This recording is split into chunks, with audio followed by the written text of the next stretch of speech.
24-10277, Insurance Marketing Coalition Limited versus Federal Communications Commission, United States of America. And Mr. King, I see you've reserved time for rebuttal, but you may proceed when you are ready. Thank you, Your Honors. May it please the Court, Kevin King on behalf of Petitioner Insurance Marketing Coalition. Your Honors, this case concerns the meaning of the phrase prior express consent under the Telephone Consumer Protection Act, or TCPA. For decades, this Court and the FCC interpreted that phrase according to its ordinary common law meaning, as permission voluntarily and clearly stated. Is it true that the phrase was interpreted that way, or that we've interpreted consent that way? Because if it's the latter, you're 100% right. A number of times we've said it. I don't know we've taken the entire phrase prior express, or we've dealt with express independent of consent, and does that matter? I think, Your Honor, it is the entire phrase, and I'd point you in particular to Judge Branch, your opinion in Lukoff, to Mize versus Gulf Coast, to other cases where you're working with this phrase, and sometimes you're working with one dimension of it, and sometimes another, right? You've got Schweitzer and Osorio that deal with But the common law part, we focused on consent. I don't remember us ever using the phrase previous, which wouldn't really matter, but the express part I think probably is important here, that part was done based on the common law, or was seen as some sort of special common law meaning. Your Honor, I can't recall a case in which this Court has keyed in specifically on the word express, but I do think, Your Honor, it's implicit in some of the cases where you're talking about, well, what is the scope of consent?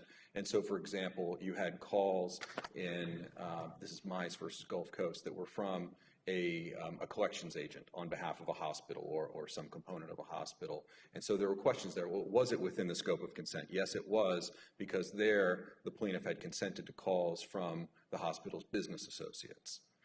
And so you had to know about scope, and I take scope to be about express. Let's assume for the moment that I think that express adds something there to the common law meaning. What does express mean? Well, I think express is, when I said earlier, clearly and voluntarily stated. It would be clearly, right? And so you get clearly in Schweitzer at page 1276. I have from Black's Law, clearly and unmistakably communicated. Is that fair? Yes, I think that's what this Court has said. I think that's correct. We have no quibble at all with that. And so what this Court has done across all these cases is said the common law meaning is what Congress incorporated here, and you got that from the Third Circuit. But the regulations then allow Congress specifically delegated the authority to implement that. So there obviously some regulations allowed. I don't think you dispute that, right? That's correct, Your Honor. Some regulation is allowed, but the key word you use there, Your Honor, is implement. So tell me, you argue conflict. They argue implement. Tell me where that disconnect is, because I think that, to me, is the rub of what this case is about. Sure. So statutory authority is the easiest way to go at this case. We have three different arguments, each of which is independently sufficient to warrant vacatur, but statutory authority is the straightest line from where we are now to vacatur, and so I guess I'll start. I can tell you only for me that also is the strongest argument. Understood, Your Honor. So there are two different branches to our statutory authority argument. I want to make sure I get both of them on the table here if I could. The first is that under Hunt and under Clark in particular, the Supreme Court has said that the same statutory phrase cannot mean different things. The problem is, though, and I don't want you to spend too much time in it because I think the conflict one is the stronger of the 2 points, but in those cases, there was actually a definition that was two different meanings. And here, you seem to have two different applications, but I don't see definitions. In other words, there's one definition, and then there's a completely different term that doesn't include written, or that there's a completely different term that's used for these other examples, right? Your Honor, I don't want to dwell on the point, but I think I do disagree with what you said there, and let me explain why.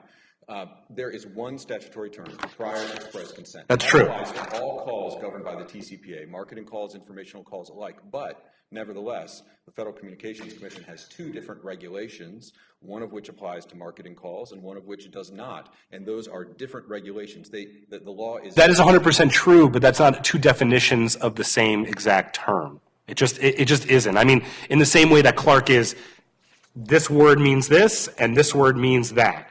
That is a different thing than we're going to have two regulations, one that applies to this situation and one that applies to this situation.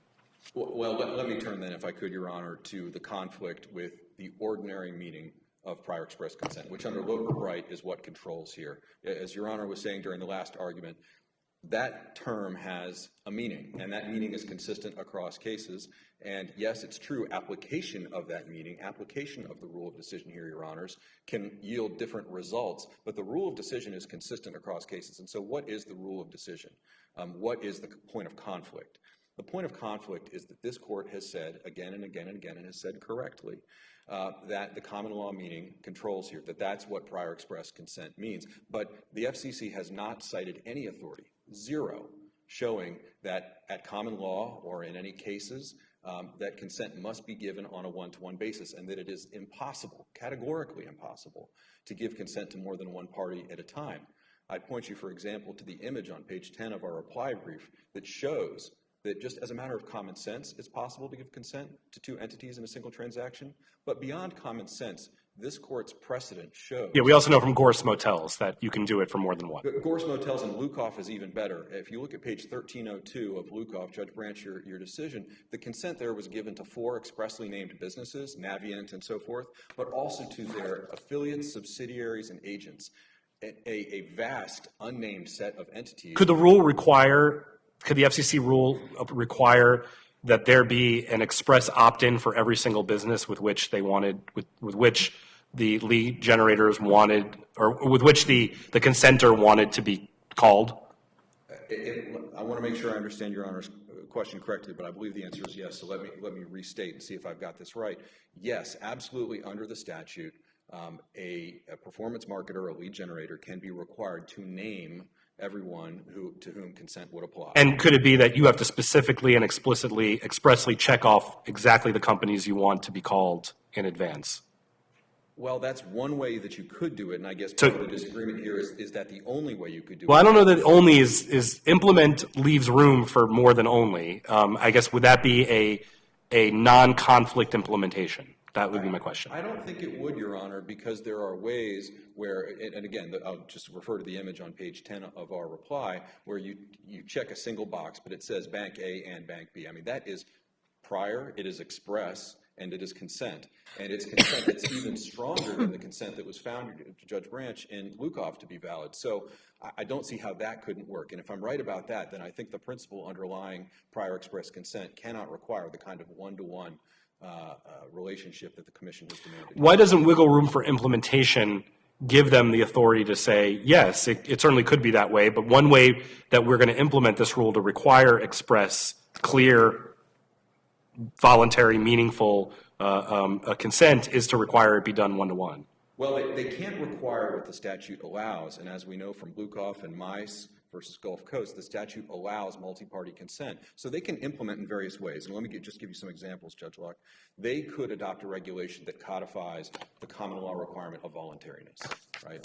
The agency could, under its implementation authority, it could adopt exemptions under Section 227B2. They have authority to do that. They've got statutory authority under Section 503B to bring enforcement actions, as they did in Earth Access, for example. What they don't have statutory authority to do is to rewrite the statute. That's what Supreme Court said in Utility Air Regulatory Group, which is the agency does not have authority to modify or tailor a statute according to... Do you agree that Section 2227B2B, which allows exemptions for calls made for commercial purposes, does not apply to the cell phone calls?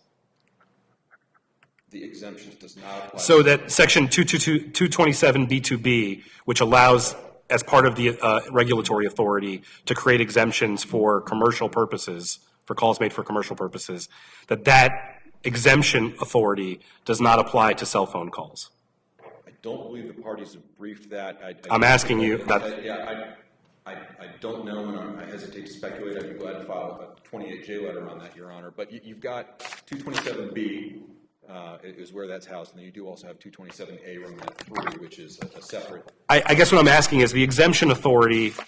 Here's what it fully says, so I don't want to, I don't want to flummox you, but the Commission shall prescribe regulations to implement the requirements of this subsection, and implementing the requirements of this subsection, the Commission, and then subsection B is, may by rule or order exempt from the regulations of paragraph 1B of this subsection, subject to such conditions as the commission may prescribe, calls that are not made for commercial purposes, or calls that are not made for commercial purposes.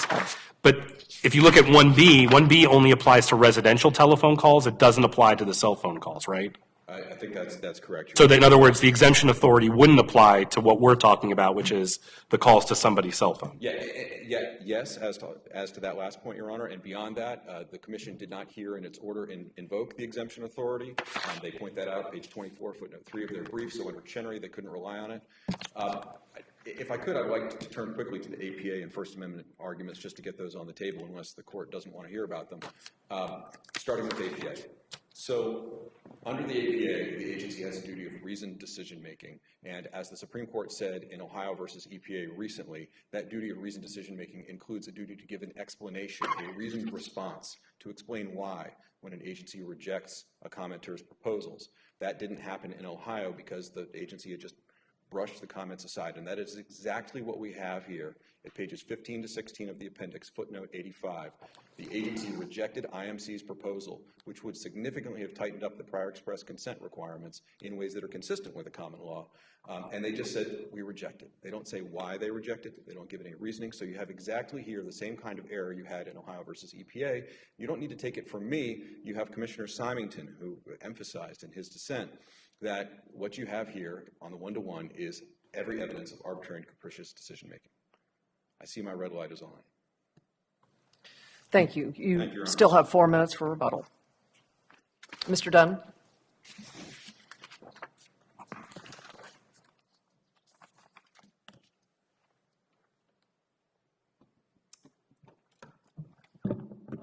Good morning, Your Honors. Matthew Dunn, excuse me, for the FCC in the United States.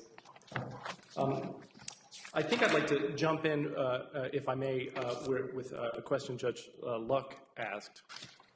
Would it be possible, could the FCC implement a situation, a standard under which consumers must consent one-to-one, but have to click a box for each? Well, that wasn't, the one-to-one part wasn't part of my question. Sorry. It was, could a lead generator just give a list of, here are 10 companies, check the ones you want to get robocalled from? Well, that would comply with the existing rule. That is already the rule that the FCC... How's that possible? That's not one-to-one. That's, you're opting into more than one company at a time. But I think each click would be one-to-one, right? So what the FCC is looking for here, and the order explains, is evidence that a consumer is meaningfully consenting or is intentionally consenting. What about the example in their brief? The example in their brief, as I understand it, is you consent to be called from Bank A and Bank B at any time by robocall. Right. So that example is, with respect, concocted by my friend Mr. King. So it's not in the record. I'm asking. I know, I understand. That would not comply with the rule. So the agency has a bright line rule. And any time you have a rule, of course, there will be edge cases. 35-mile-an-hour speed limit, 36 doesn't comply. Not complying with the rule is what I need to know. Okay, so then I have some questions about that. Sorry, yes, So that would not comply. let me get to what the crux of my concern is, Sure. and I want you to be able to address it. Okay. So it seems to me that the statute, in carving out other than a call made for emergency purposes, which doesn't apply here, or made with the prior express consent of the called party, is a right by the called party to consent to get commercial calls that it wants to get, or he or she wants to get. Is that a fair understanding of what that statute is? That it gives a consumer a right to consent to calls. Yeah, not a right in the I can go sue for my right, but in other words, it carves out saying Intended to allow that kind of communication. I would certainly concede that. right, and but it inures to the consumer. It's the consumer's right to be able to get that communication if they give consent to do so. That's right. Okay, and I appreciate that we're on the same page on that.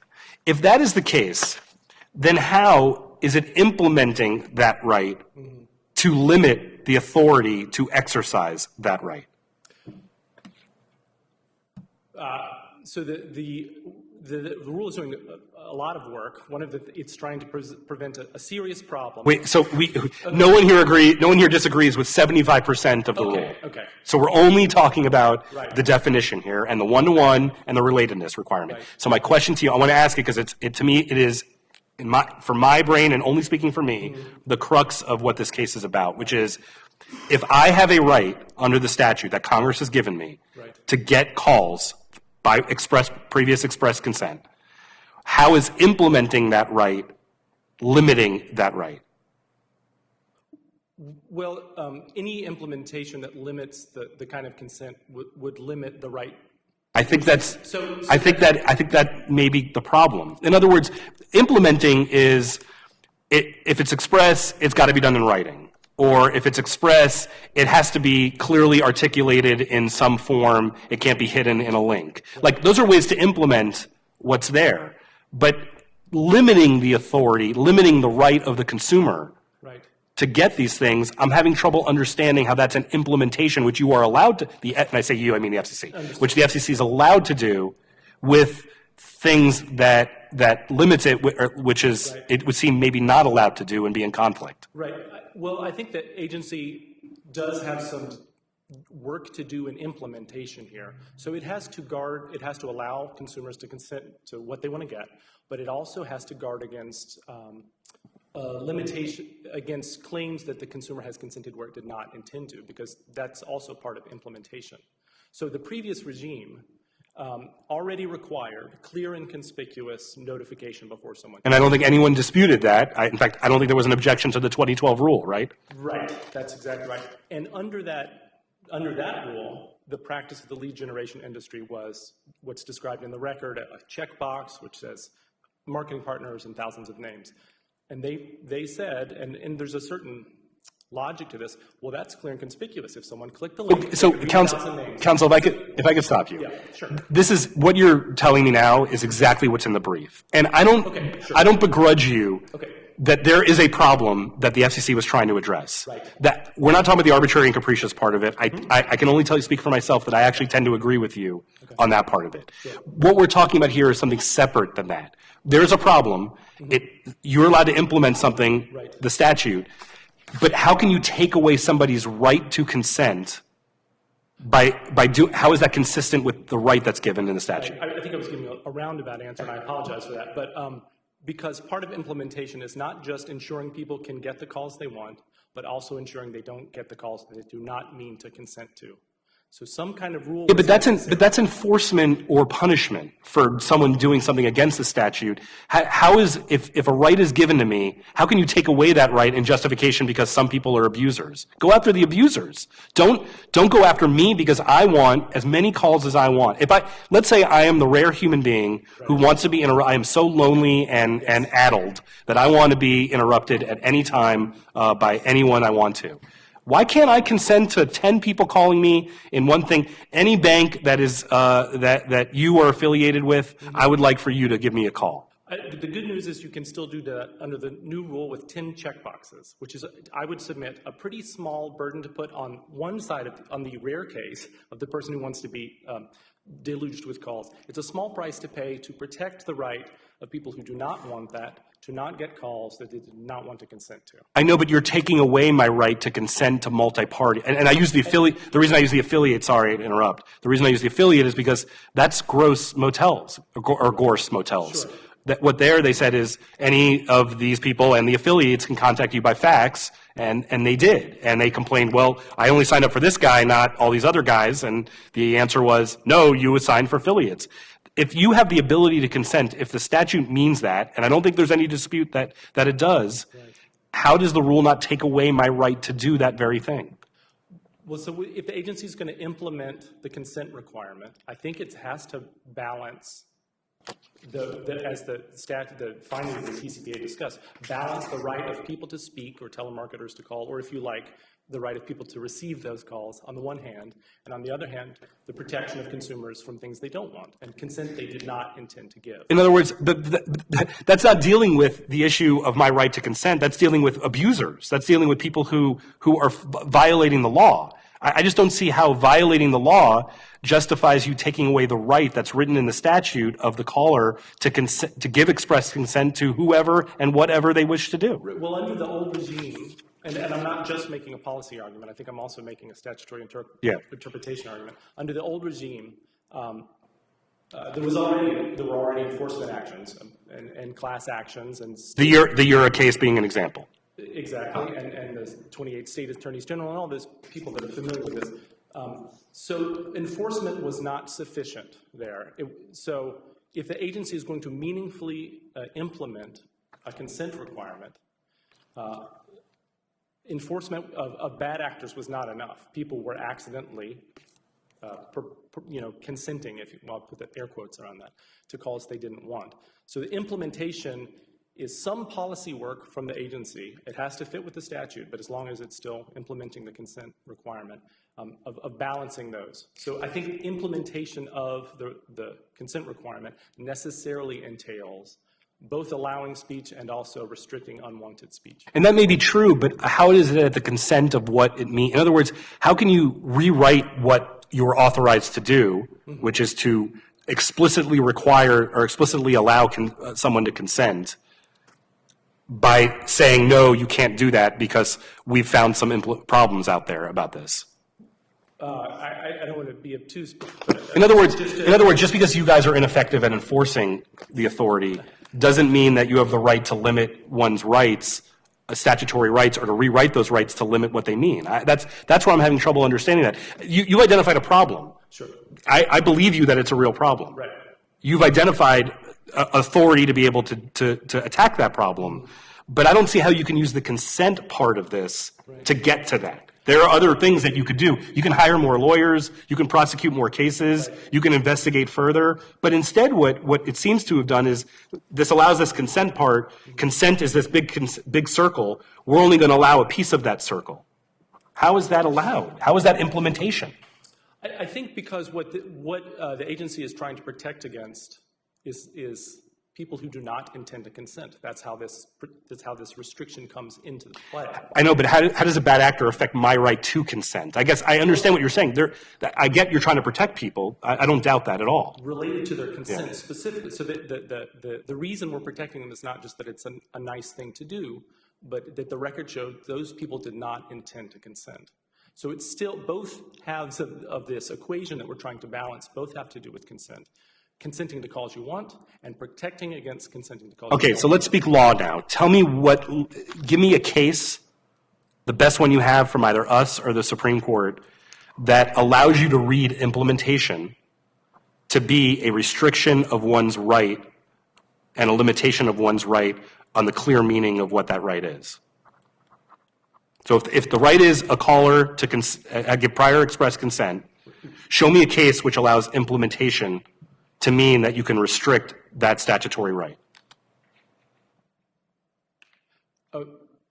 Okay, I don't, because this wasn't briefed in this way, I don't have a case. I'm not sure it was. I think it was briefed in this way. This is the conflict argument. This is exactly the conflict argument. It is. I guess I'm hinging on the word implementation, but what I would say is. Well, of course, because that's the only authority you have to do anything I'll read it to you. The Commission shall prescribe regulations to implement the requirements of this subsection. Right. And the implement requirements of the subsection, the Commission shall consider prescribing regulations to allow businesses to avoid calls made using an artificial or pre-recorded voice to which they have not been given their prior express consent. Right. So certainly we agree with that. But the regime in which no right is restricted, in which someone can consent to in any way that they want. No, not in any way they want. In any way the statute specifically gives me the right to do. Right, but okay. So a regime under which, I guess what I mean is implementation is necessarily going to characterize or is going to restrict in some way by channel. I don't see why that's true. So express requires, so I've thought about that and I understand the appeal of that argument, but express has a meaning. It means, and we said it before, I'll make sure to repeat it again so that we're all on the same page, clear and unmistakably communicated. Right. You certainly can require things that require that it be expressly done in a clear and unmistakably communicated manner. Right. But what you can't do is require it where it's any more than clear and unmistakable that you won't even allow me to do it. So like in the relatedness context, you're telling me in the mortgage, if I sign up for a mortgage and they ask, here are the 3 mortgage companies and you check, and here's a home repair business that wants to call you too, I'm not even allowed to check that box, clearly and unmistakably. Well, that's true, but again, I know it's true. That's why I'm asking you about it. Very good. So, but the record was showing that people were not meaning to consent to this. So this is a small restriction on people that want to consent. I know, but there are people who do want to. I'm talking about me, my adult self, who wants to. I clearly and unmistakably want that thing. You will not allow the FCC. The FCC will not allow me to do that. For robocalls, so there's still a million ways that I understand, but the statute would, if without the regulation, you agree with me, the statute would allow it. Yeah, oh, yeah, absolutely. That's the problem. If the regulation doesn't allow me to do what the statute allows me to do, then it's not an implementation, it's a restriction, right? I guess I would say, what is the, not to... Yeah. No, go ahead. But what is the role for implementation if it simply parrots the language of the statute? Not parrots. It could absolutely do things that impose it. It can be... It could be clearly and unmistakably. It has to be done on the page itself. It has to be, in other words, not a link somewhere, but on the page itself. It has to be in language that the average person would understand. Those are all things that could implement clear and unmistakable.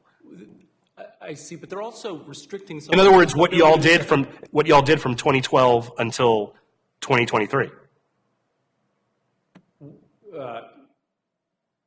What I was going to say is those are all and it could be characterized as restrictions on people's. That's a. Unless Your Honor's point is that those fall within express, perhaps. Is that the? That's right. That's implementing what express means. I understand. So I still think that it is a reasonable, or it is an implementation of express to say. Voluntary. Voluntary has to require, because it has to be actually voluntarily done. It has to be done by someone who's competent to do so. Regulation which said to make sure you have to be someone who's over this particular age. In other words, the age of competency. You have to be. Those are all implementing things.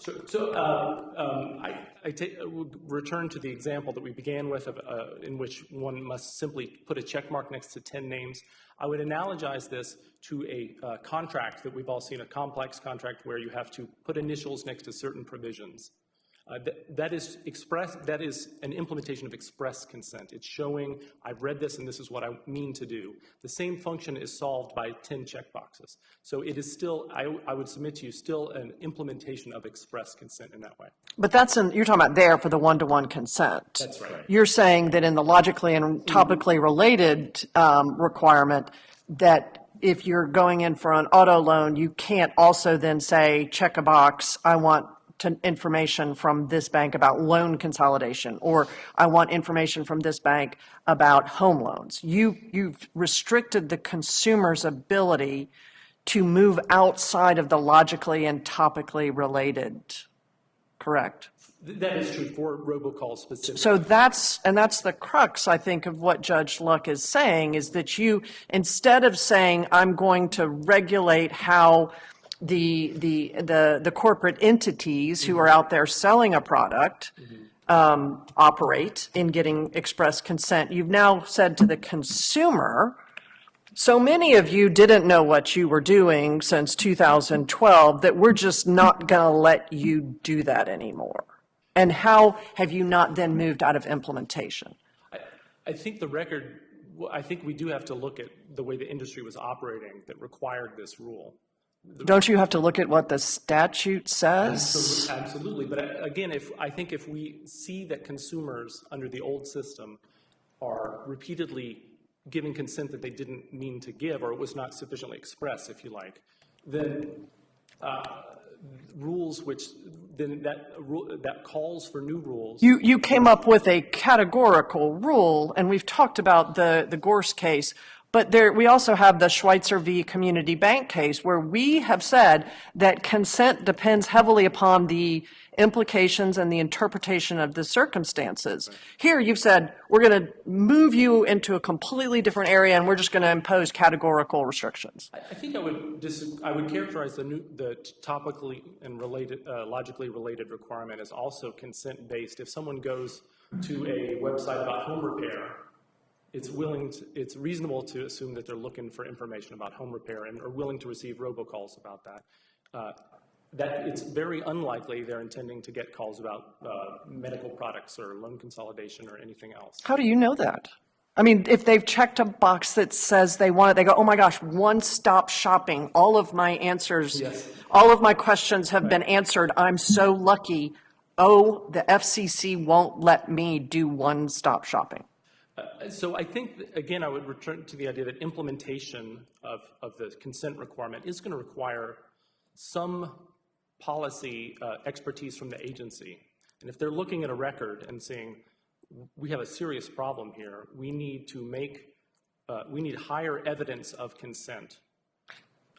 Perhaps that is implementation of the Perhaps consent the requirement. question should be, we have a big problem here. We need to talk to Congress about it.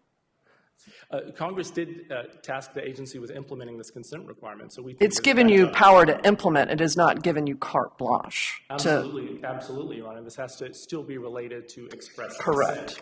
consent. But we and that's where we may disagree. But you have exceeded your time. right. Thank you. And Mr. King, you have 4 minutes. Thank you, Your Honors. If I could just go quickly to show that revocation of the consumer's right to consent, there's a very specific manifestation of that in the order. If you look at footnote 93 on page appendix 17, what it says there is that a consumer cannot consent to the loan consolidation on an auto loan website. So that the commission was expressed that this is what they're doing. That's first. Second, Counsel, I will just say that this implementation thing is a fine line.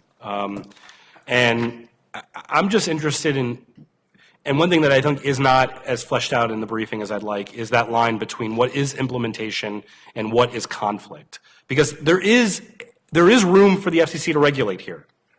We have to be clear. They have the power to regulate here, and they have the power to do some stuff.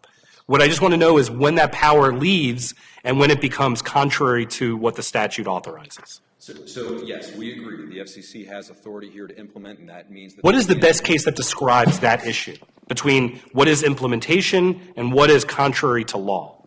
Well, certainly you'd start with Loper Bright and say that defines what they can do. Yeah, but that doesn't answer that question. Well, Your Honor, I think, implement means to do, to put into action. And I'd be glad to file a 28J letter. I don't have a case off the top of my head, but I will say you mentioned some examples during my colleague's argument. We agree that the FCC could do those examples. For example, a competency requirement, a requirement that the consent be phrased in terms that the average person can understand. All of those things are consistent with the ordinary meaning. They don't go beyond it. And so you could have those in a court. Suppose there was no regulation. Suppose all you had was the statute. A court could conclude in a case, suppose we have a civil case, right, because there's civil cases here, that, you know what, this is written in gibberish. An ordinary person couldn't understand it. That a court could reach that conclusion without the regulation. So that, Your Honor, is the scope of implementation. And as we just saw, the FCC has gone beyond that scope here. There seems to be some zone beyond just the text of the statute that allows implementation. Even your proposed alternative rule goes probably outside of what would be just within what it could be previous express consent. I think you would agree with that, wouldn't you? Yes. I mean, what we're trying to do in our proposal at A178 is to explicate the common law. The common law is complex. It has many dimensions, and you can't just copy and paste the statute. You've got to be able to do more than that. But what you're doing needs to not prohibit what the statute allows. And I think that fundamentally is the problem here, is that the agency has added to the statute. I do want to point out that the regulation already requires clear and conspicuous disclosure. That's in F9. And then I guess finally, I want to point out a timing point here, Your Honors, which is that this regulation has a compliance deadline of January 27, 2025. Do the rules prohibit us as a panel from issuing a stay? Do not, Your Honor. Previously we had applied for a stay. We're not bound by the prior decision on the stay, are we? No, you're not, Your Honors. Now you've heard full briefing. You had a full consideration of the record and all the circumstances. We'd encourage you, if you're inclined, to do that, or if not, consistent with the court's resources and schedule, to try and get an opinion out in time so that the small businesses, and it is primarily small businesses that are required to comply with this rule, can know what they're required to do on January 27th, coming up soon. And that's not just because of commission enforcement. The commission does have enforcement authority here, and they can do lots of things with that authority, but you do have the private plaintiffs under B3 who are authorized to bring suits, and who could bring suits based on this rule and the ways in which we think this rule exceeds the agency's authority. Thank you, Your Honors. With that, we submit that Part 3D of the rule should be vacated. Thank you. Thank you. Thank you both. We have the case under submission.